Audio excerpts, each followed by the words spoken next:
What do you think of when you think of your future? What experiences do you envision your future self having? What conversations, achievements, milestones, accomplishments do you see your future self having, experiencing? When we think of the future, it can go a couple different routes, can't it?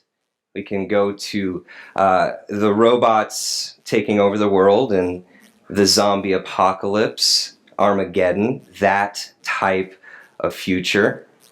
Or we can tend to go another different, maybe more realistic route where we start to think of the things that we don't already have in this life, but things that we hope to once have. Maybe when you think of your future, you start to think of that day that you will get married to someone who will accept you and love you for who you are. Or maybe you start to think about the day that you might start a family. Get that dream house, graduate from college. If you're in the midst of your own addiction, maybe you dream of a future day that you will finally be sober. What are the things that you today now hope for that you don't already have? How do we get those things that we hope for but we don't already have? Do those things just happen? Is it all luck? Are we merely passive actors in this life? Just bystanders, watching, waiting? Or do we play a role in turning our hopes, our dreams into reality? Is getting married and staying married, or is that all luck? No effort, no commitment, just entirely situational. Is getting sober and remaining sober, well, is that entirely fate? Or is it hard work to see these types of future goals come into reality? Are we simply just handed a future without no active role in seeing that future come into existence? The future, right? What gives us more anxiety, more angst, more worry than thinking about the future? That next day, the next week, this next year. Why does focusing on our future give us this sense of dread or helplessness? It might be because we've always tend to put stock in our future plans that didn't really work out the way that we wanted them to, right? They never went anywhere. We want to know the future so badly as humans, don't we? We even have a job where we try to predict the future daily. It's called being a meteorologist or weather reporter, right? They've never been wrong, have they? No. Well, how do meteorologists predict, let's say, the future? They predict the future by looking at what has happened in the past. They see similar factors, the way that similar circumstances lined up in previous days and previous years. And with all that data, with all those numbers, they predict what the future will hold for us today. Is looking back at our past to gauge what will happen to us in the future, especially when it comes to God. Is that the best way for us to know what our future holds? No matter what the answer might be, this is human nature. right? We use our previous learning experiences in this life, whether they're good or bad, to shape and impact our decision makings, our plans. That's just what makes sense to us. Maybe you've been burned and let down by life's cruelty over and over again. And you feel that it's much safer, it's much better to not have future plans, because then you can't be let down in the same way that you once were before. We understand that planning our future around people and places, things, savings accounts, well, that carries with it a certain amount of risk that those things, those people, those places, that money might not be around in our future, or at least not in the way that we perfectly envisioned it before. Do we as Christians have a particular future promised to us? What does Romans have to say about that promised future? And what does it mean to have faith and hope in something that we cannot see yet in its completion before us right now? What does your future actually look like? Are we living an individual set of lives, culminating in individual futures? Or are we altogether living a unified life with one future? In Paul's letter to the Roman church, he wrote extensively about our present day sufferings and our future hope. So with all that in mind, let's go ahead and take a look at Romans to see what it might have to say about our future. Romans 8:18 through 30 says this: I consider that the sufferings of this present day time are not worth comparing with the glory about to be revealed to us. For the creation waits with eager longing for the revealing of the children of God. For the creation was subjected to futility, not of its own will, but by the will of the one who subjected it, in hope that the creation itself will be set free from its bondage to decay and will obtain the freedom of the glory of the children of God. We know that the whole creation has been groaning in labor pains until now. Not only the creation, but we ourselves who have the first fruits of the Spirit groan inwardly because we wait for adoption, the redemption of our bodies. For in hope we are saved. Now hope that is seen is not hope.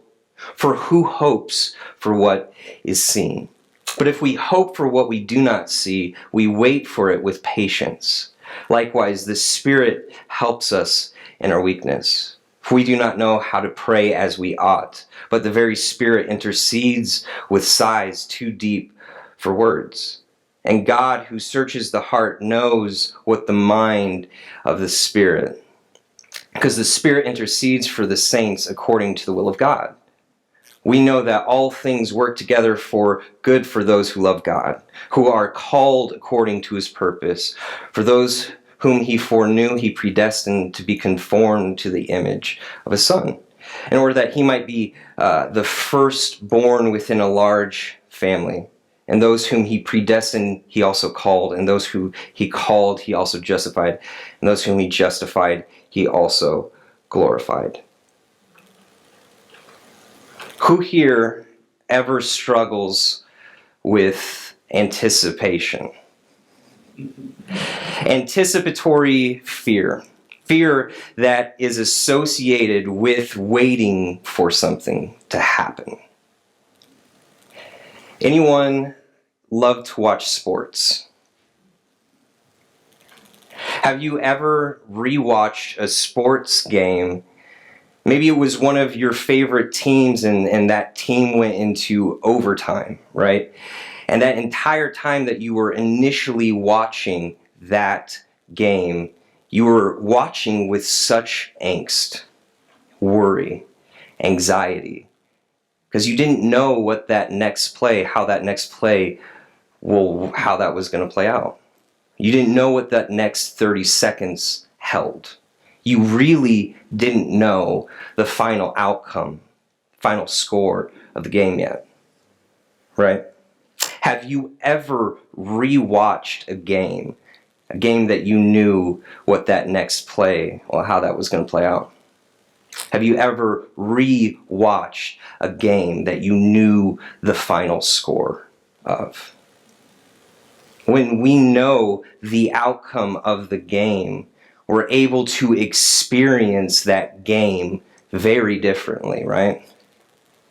How differently would we experience this life, this very moment, this day, if we were not worried about the final score, knowing full well that God is victorious already?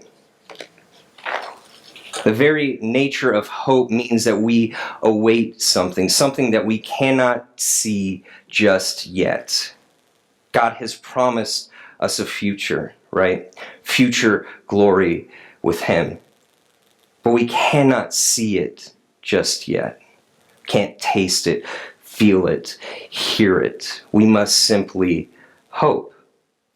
This is how Eugene Peterson decided to paraphrase Romans 8, verse 24 in the Message, where it says this: "This is why waiting does not diminish us any more than waiting diminishes a pregnant mother. We are enlarged in the waiting." Is waiting really hurting us more and more? Is it taking us more and more farther away from that fulfillment or closer to that promise? Every day, every conversation, every moment, every breath, closer to our future with God. Henry Nouwen had this to say concerning waiting. Waiting is a period of learning. The longer that we wait, the more we hear about Him for whom we are waiting. Knowing what we're waiting for is good and all, right? It helps us. But it doesn't make it much easier when during that time we will be waiting, we know that we are going to suffer. It's hard to see us having a solidified and unwavering future when we know that something like a car crash, well, something that's out of our control, wrong place, wrong time, well, that can change everything, can't it? The way that our lives can be impacted by others' choices. We can lose it all in the blink of an eye, everything we care about in this world. So what is our part in this future? What role do we actually play? What does it mean to be a faithful Christian in the midst of an uncertain present reality where we might not know what to do next? Well, what do we actually have control over in this life? Is everything outside of our control? Is control merely just a myth, or is there one thing, one important thing that we do have control over? We can't really make people do the things that we want them to, can we? The only thing that we really do have control over in this life is how we react. How do we react to the things that happen to us? To that car crash, to the things that might have been said about us, to us. We get to choose if this is where we give up on God. We get to choose if this is where we allow our life, our hope, our future to end. Maybe because of that divorce. Maybe because that relationship didn't work out, or maybe because of whatever happened in life. Now I'm severely injured. Life is much more difficult than I thought it would be. Do these tragedies, the tragedies that happen in the time that we are waiting, do those tragedies negate or take away God's promise, his future plans for us? Do those sufferings that you are enduring right now, well, does that mean that God is not faithful? Will never be faithful? This text tells us something very, very important. It tells us that our suffering and our future glory, well, they're married together. You can't have one without the other. It cannot be divorced or separated. Can we as humans really ever compare suffering and joy? Is that a fair comparison? Do they have the same value to us? What do we even have in life? What does this text tell us? The one thing that we can count on. And do we think that's really valuable? Well, the text tells us that we have the first fruits of the Spirit, resurrection with Christ, the first down payment, if you will, or the first installation has already been given to us on our account. Our hope, well, it's already in process in a very real way. But all we have to do for this is wait. And waiting for us is the worst part, right? Verse 25 is very difficult for us. Waiting patiently is extremely hard. Because what time limit is there on patience? If you're anything like me, patience is very easy for about the first 5 minutes or so. The first couple times that you have to walk someone through something and teach them something. But patience ultimately, well, it has a breaking point. It wears thin.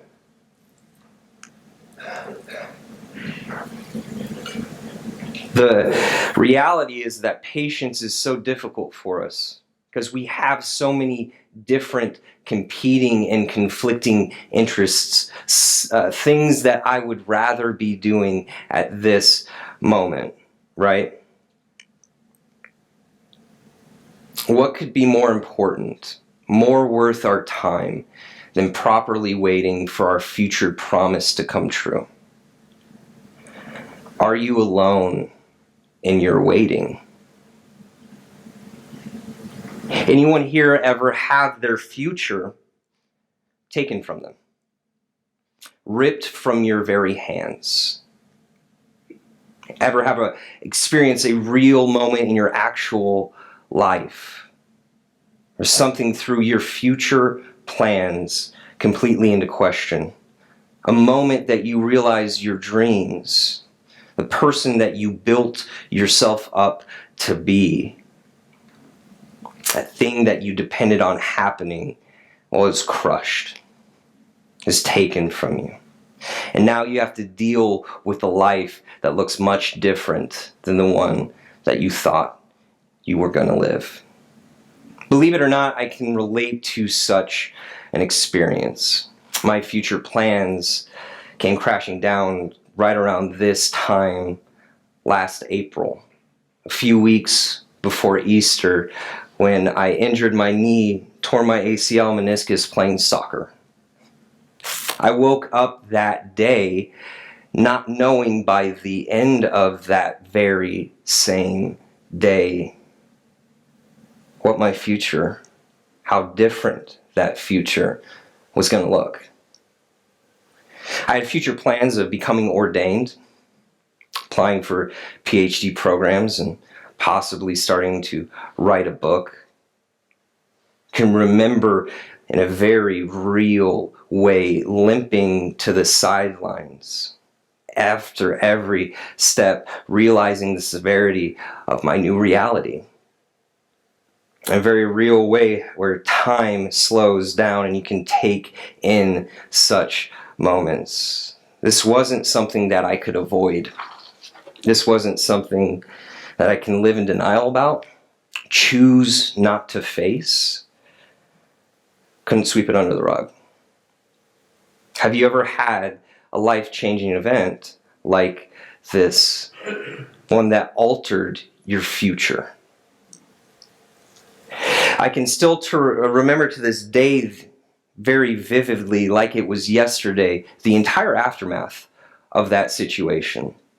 My mind racing through panic, all I could conjure up to say was, I don't know what to do, and I'm scared.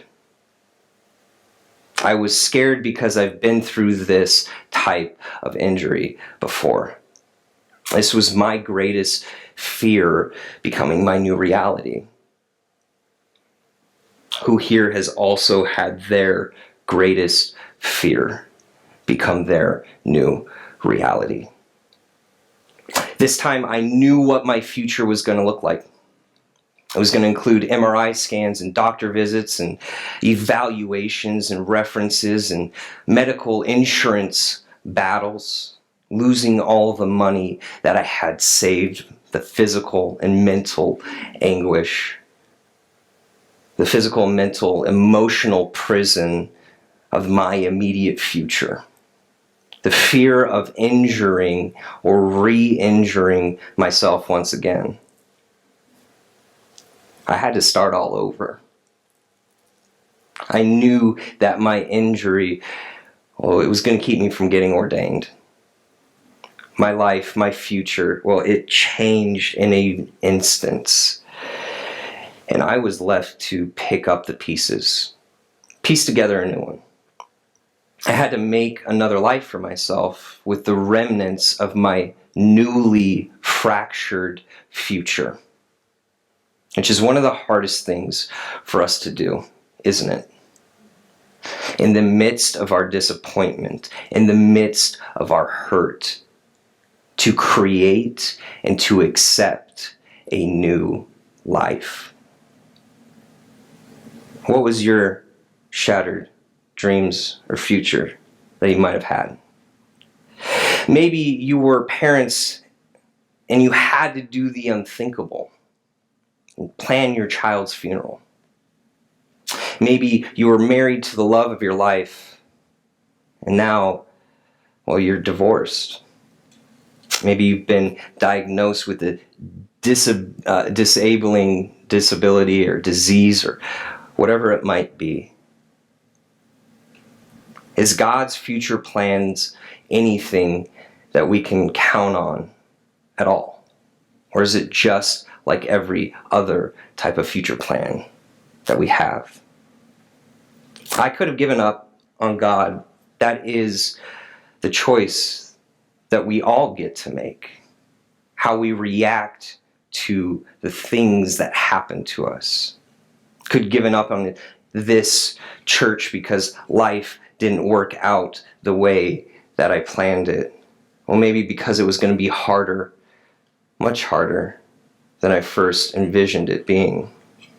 Is that what faith is? Giving up when plans don't work out. Maybe giving up when we might have to wait just a little bit longer. Were we as Christians promised a carefree and painless existence, or were we promised something much, much better than that? We were promised an everlasting future with God. So what does Paul have to say about how the disciples of Christ, how are we called to navigate this world, this life that holds so much tremendous suffering? Was it with fear? Anticipatory fear? Was it with faith?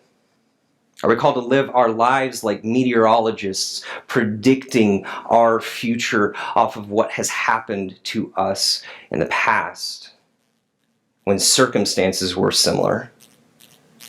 How often do you allow fear of the things that might not happen, might happen again, shape your decisions? Who here likes saying goodbye? Is there ever an easy or a painless way to say goodbye? Saying goodbye to the people we love, the places that we've lived in, our friends, our cars, our schools, children, parents, churches. Saying goodbye to this life. It's one of the hardest and most difficult things that we're faced to endure. It's so difficult to say goodbye because in a very real sense, we're also saying goodbye to our perceived future plans that we once had. We're saying goodbye to the life that maybe we should have lived, maybe the life that we've deserved to live, the people who should have stayed but didn't. That house that was always supposed to be there, no matter what, but is burning up in flames right in front of your eyes. We tend to have fear over our future because we see it as the absolute end of something, don't we? It's the end of something we hold truly valuable. We mourn and lament our dead dreams because we see it as the end of our precious future self. It is the end of the life we so dearly wanted ourselves to have. We mourn the life we never got to live. The memories we never got to experience, the conversations we never had, the children we were never able to raise, the marriage we were never given, the degrees we never finished, the life we were supposed to live. What can happen is we can hold on to things like this. We can internalize it and allow it to build up walls around our hearts to the point where we might say something. It might say something like, I will never put myself in that position ever again. I'll never allow myself to hurt the way that I was hurting then. Say things like, I cared so deeply about this thing. Well, now it didn't work out and I don't ever feel like trying ever again. Each goodbye becomes a death that we have to mourn and lament. Death that we grieve. Something that we have to say goodbye to. Well, how long are we supposed to grieve? Is there a time limit on grief?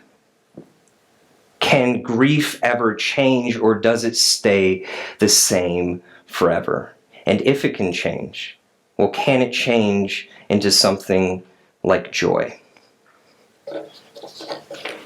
Where would we be if we were still grieving and mourning the death of Christ? Was that the end, the absolute end of God's story, of Christ's future, of your story, of your future? Was the burial of Christ his final goodbye? Was it forever? Or was it merely the beginning of a new story, a new identity, a new and better way of life? Are your dreams, your future, the promises of God dead and buried alongside Christ? Or are they alive, resurrected, turned into something much, much greater than we could ever have imagined to begin with? I had future plans for Summit Ridge Community Church, much like many of you might have had plans for this church at the beginning of our merger process. Plans that maybe haven't worked out the way that you envisioned, maybe might not happen. And I have a choice. I can hold on to those dreams at the expense of our future. Or I can choose to see this time that we have right now, as something absolutely valuable. Have we really said goodbye, a final goodbye to Living Hope or Northwest? Are those churches dead? Or are those churches still alive? Because those churches are attached to you and your story. Are we as Christians alone in our future plans together? Or are we all waiting together for the same exact future? What will our story be? Are the next years of this church the start of an exciting, beautiful story? It's a story where God's name will be powerfully proclaimed by his faithful servants here at Summit Ridge. The beginning of a story where compassion and discipleship, kindness, love, and most importantly, faithfulness in the midst of waiting will permeate and encompass this building, everyone who walks in and out of these doors. The beginning of a new story where unity, true unity, becomes much more than the words of a sermon series title. It becomes the visible marker, the representation of God's church here and now. Is it a final goodbye? What were your future plans for Summit Ridge? What were your plans at the beginning of this journey? How might they have changed? What were your dreams that maybe you might need to lament and grieve over? And can your grief, however deep it might be, eventually turn into joy? Know that you're not alone in your waiting. You all get to play a part in our future here. Our future plans, experiences, conversations, baptisms, the life and the history of this church. So what does Summit Ridge's future look like? What part will you play? What will the trials that we've faced so far, well, are those the end of our story? The true end? Or is that merely the ending of our most recent chapter? Will your eyes forever be fixed on the dirt, the ground, or maybe your past or present dreams are buried? Or will your eyes forever remain fixed on heaven, where our eternal hope rests? We get to choose how we respond to the things that happen to us in this world. You might have to say goodbye to the church, to the Living Hope, or the Northwest that we once knew, that was familiar. But is that goodbye forever? Can our dreams, our hopes, resurrect into something much more powerful than we ever could have imagined in the beginning? Can we even compare our present day sufferings to our future glory? How do we get those things that we hope for but don't already have? Do those things just happen? Is it all luck? Are we merely passive actors in our future's existence? Just bystanders watching and waiting? Or do we play a role in our future goals becoming reality? You all get to play a part. You're a community of co-authors, not one more important than the other, who get to write a new history of Summit Ridge Community Church. What will you all together collectively hope for? What might you have to lay down and sacrifice in order to make that future a reality? What is the cross that you might have to bear and take up every day? Whatever it is, are you carrying that alone? We serve a God who suffered the worst aspects of life, this life, alongside of us. One that understands what it's like to grieve. One that didn't say a final goodbye, but one that instituted a permanent residence, a future that's already our reality. Live your life like you know the final score of the game. What does your future look like? Pray with me. Dear God, thank you for giving us an already unwavering, solid future. A future where we will be united with you and your Son. Help us in the midst of our waiting to conquer the fears that happen daily. Help us to keep our eyes on you, Lord. Give you the glory. Give us peace and wisdom and understanding in the midst of the